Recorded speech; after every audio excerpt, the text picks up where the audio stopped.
July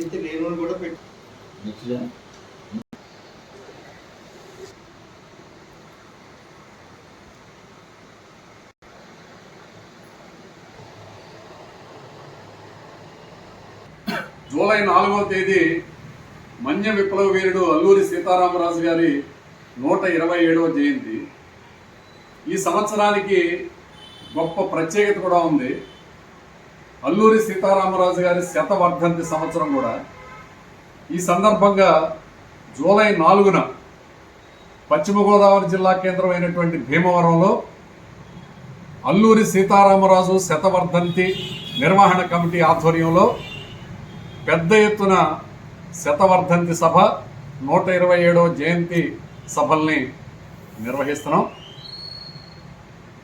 ఈ సందర్భంగా పశ్చిమ గోదావరి జిల్లాలోని 4 ప్రాంతాల నుండి అల్లూరి సీతారామరాజు గారి స్వగ్రామం అయినటువంటి మోగళ్ళు నుండి ఒక పెద్ద మోటార్ సైకిల్ ర్యాలీ, అలాగే తాడేపల్లిగూడెం నుండి, ఆకివీడు నుండి, నరసాపురం నుండి ఈ 4 ప్రాంతాల నుంచి మన్య విప్లవ వీరుణ్ణి స్మరించుకుంటూ అల్లూరి సీతారామరాజు గారి త్యాగాల్ని, ఆయన దేశభక్తిని ప్రచారం చేసుకుంటూ పెద్ద మోటార్ సైకిల్ ర్యాలీలు 4వ తేదీ ప్రారంభమవుతాయి. ఉదయం 10 గంటలకి భీమవరం జుమలపాలెం రోడ్లో ఉన్నటువంటి అల్లూరి స్మృతివనం పెద్ద విగ్రహం దగ్గర పెద్ద సభని అల్లూరి సీతారామరాజు శతవర్ధంతి నిర్వహణ కమిటీ ఆధ్వర్యంలో నిర్వహిస్తున్నాం.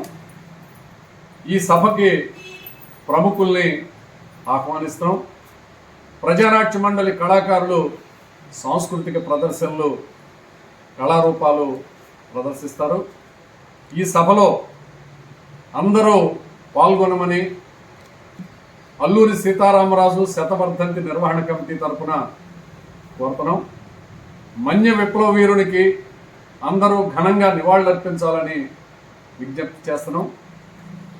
అల్లూరి సీతారామరాజు బ్రిటిష్ సామ్రాజ్యవాదులకు వ్యతిరేకంగా, తెల్ల దొరల యొక్క దుర్మార్గమైనటువంటి పరిపాలనకు వ్యతిరేకంగా మన్య ప్రాంతంలో 1922లో గిరిజనుల్ని సమీకరించి వారిని పోరాట యోధులుగా తయారు చేసి మన్య విప్లవాన్ని ప్రారంభించారు.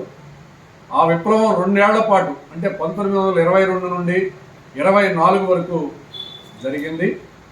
2 సంవత్సరాల పాటు అతి శక్తివంతమైనటువంటి బ్రిటిష్ సామ్రాజ్యవాదుల్ని, మరతుపాకులు, ఫిరంగులు, సాయుధ సంపత్తి ఉన్నటువంటి బ్రిటిష్ వాళ్ళని సాధారణమైనటువంటి గిరిజనులతోటి, విల్లంబులతోటి సీతారామరాజు సాయుధంగా ఎదుర్కొని గొప్ప పోరాటాన్ని నడిపారు. 1924 మే 7న బ్రిటిష్ అధికారులు అల్లూరి సీతారామరాజుని దుర్మార్గంగా కాల్చి చంపారు. దేశ స్వాతంత్ర పోరాట చరిత్రలో అల్లూరి సీతారామరాజు త్యాగం ఒక మహోజ్వలమైనటువంటి గొప్ప ఘట్టం. కేవలం 27 సంవత్సరాల్లోనే ఆయన తన జీవితాన్ని ఈ దేశ స్వాతంత్రం కోసం, ప్రజల స్వేచ్ఛ కోసం ఆయన తన ప్రాణాన్ని తృణప్రాయంగా అర్పించారు.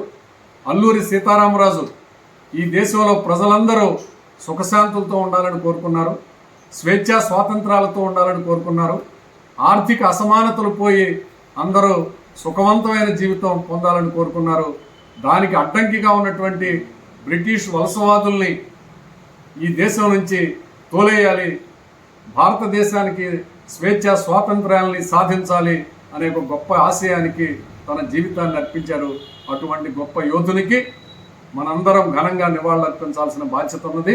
జూలై 4న భీమవరంలో జరిగేటువంటి ర్యాలీల్లో, సభల్లో ప్రజానీకం అందరూ కూడా పాల్గొని ఆ యోధునికి ఘనంగా నివాళులర్పించాలని విజ్ఞప్తి చేస్తున్నాం.